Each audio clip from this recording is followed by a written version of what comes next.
Thank you very much, Mr. Welt, for coming to Voice of America today.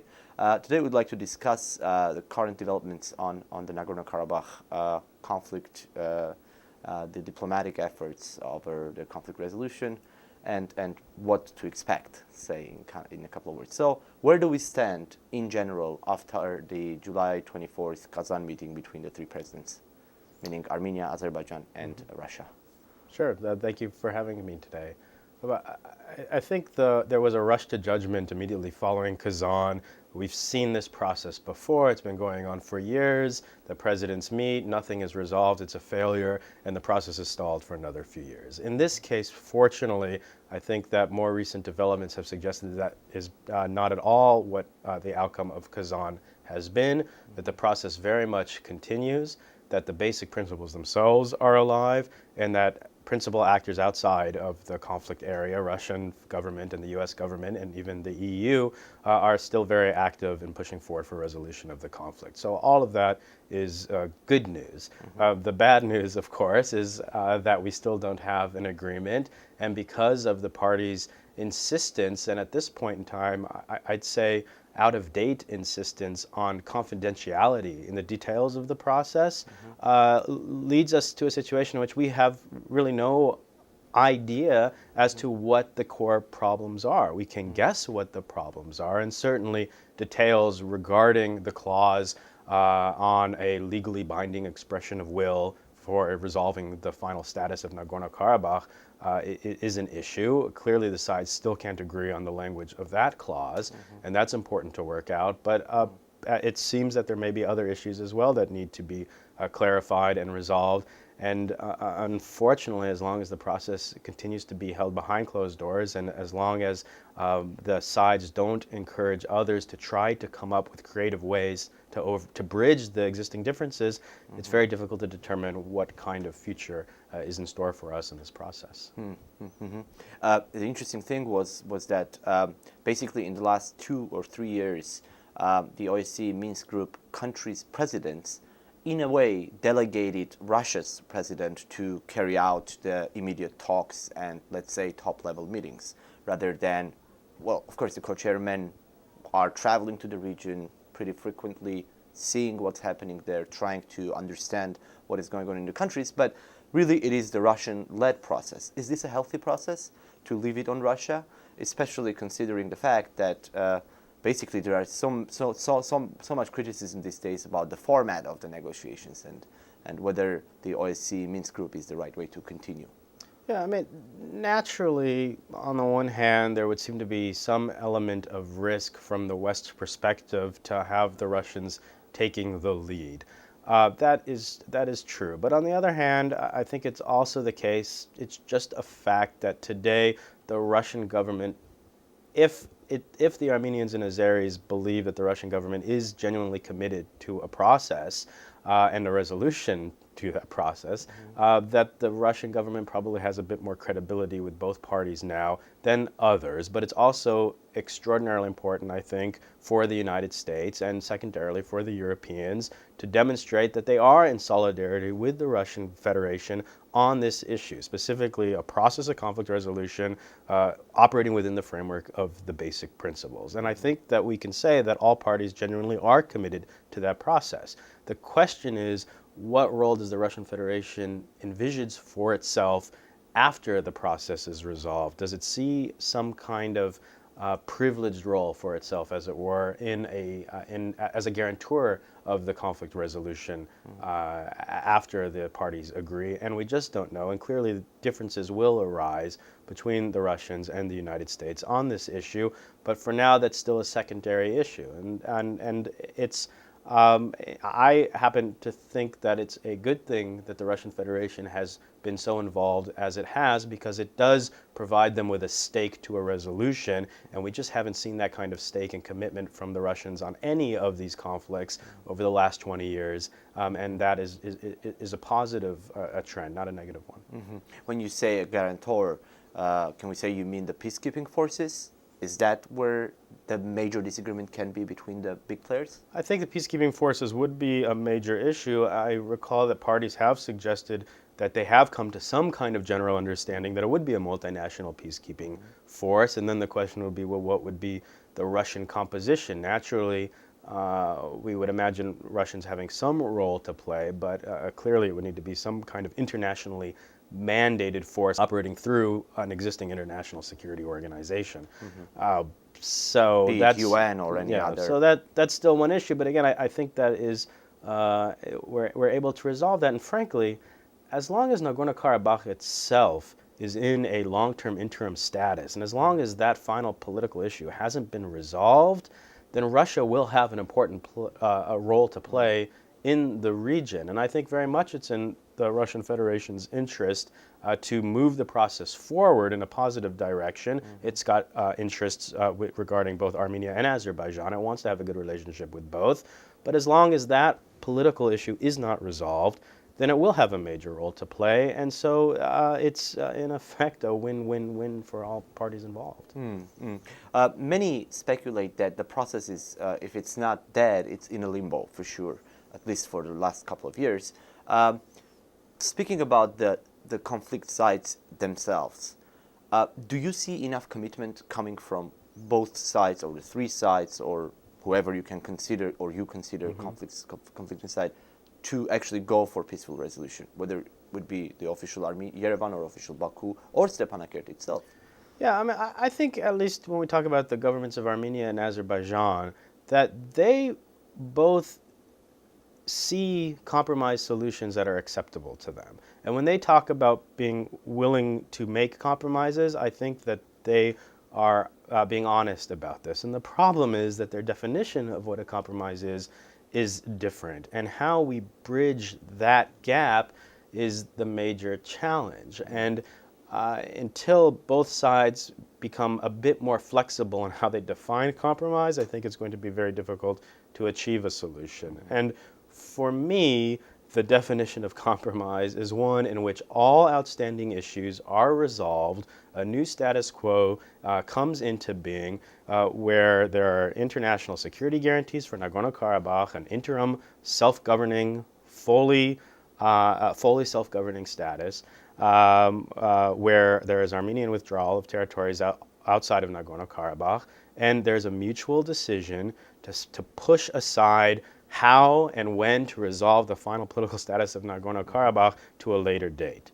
And if both sides could accept that that is the definition of compromise, where you defer, genuinely defer, and not predetermine the outcome of a final settlement process, that's where we need to go. But as of today, it's extremely difficult to get both sides even to accept that definition of compromise. And can we say that because of that, there is a higher chance for a possible war? Yeah, I mean, I would think that the possibility of war would be extremely low. If for no other reason than August 2008 has demonstrated to us, A, the futility of engaging in war period, in the region, and B, it raises the specter of an enormous human tragedy on both sides that I think is not feasible for either side to sustain.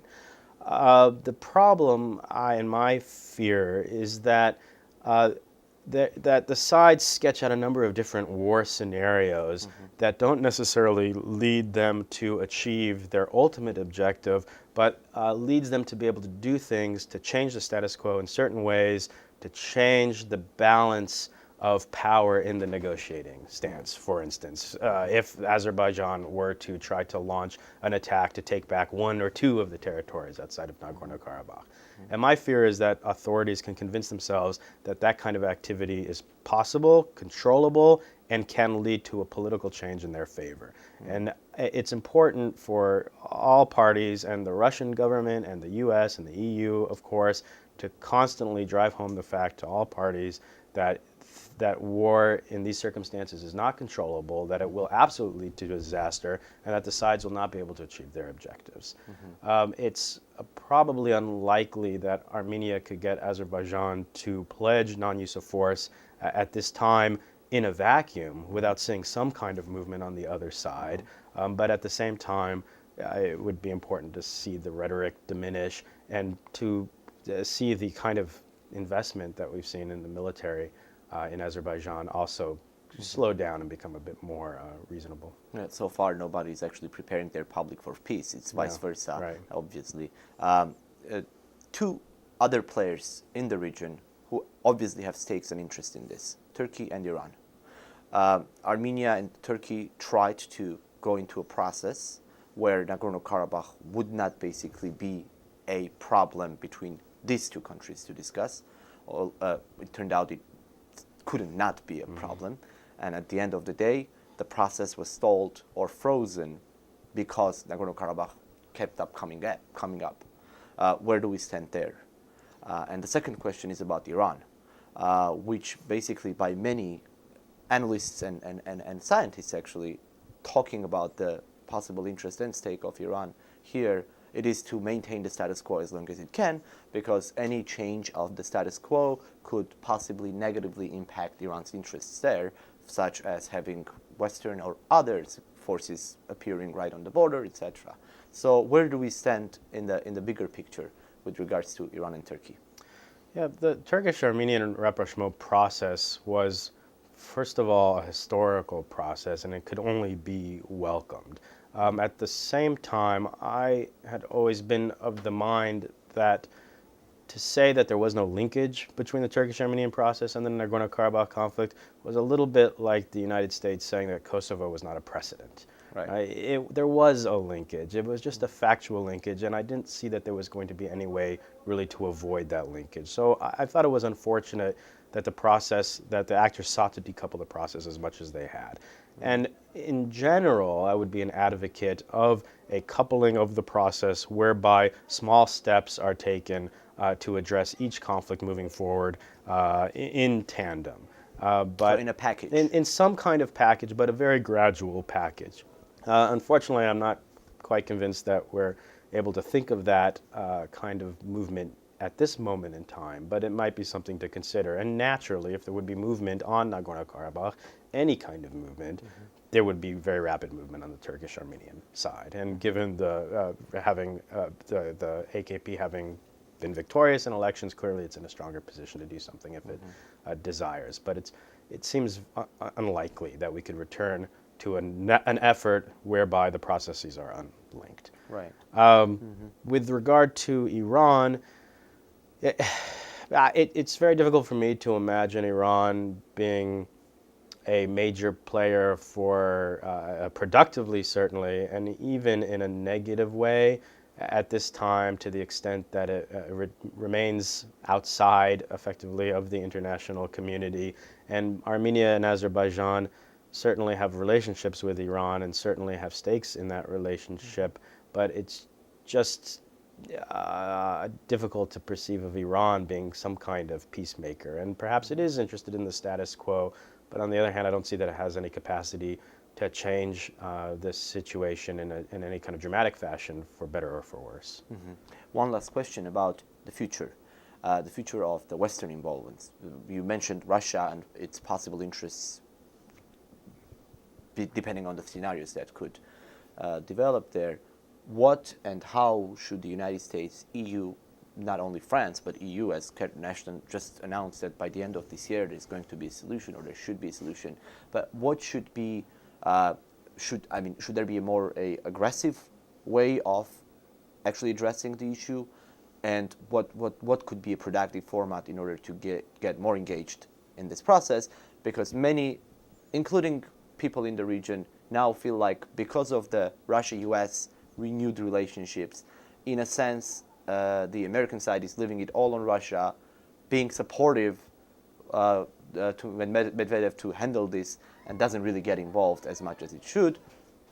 And a fact that the new co-chairman from the U.S. hasn't given a simple interview so far on the matter, and compared to the previous co-chairman, Matt Bryza, who is the ambassador in Baku now, was very active, energetic, and spoke out a lot of things that basically were leaks coming out of the negotiations. So what do you think is being done, whether it's correct or not, or what would be your approach for the U.S. to do?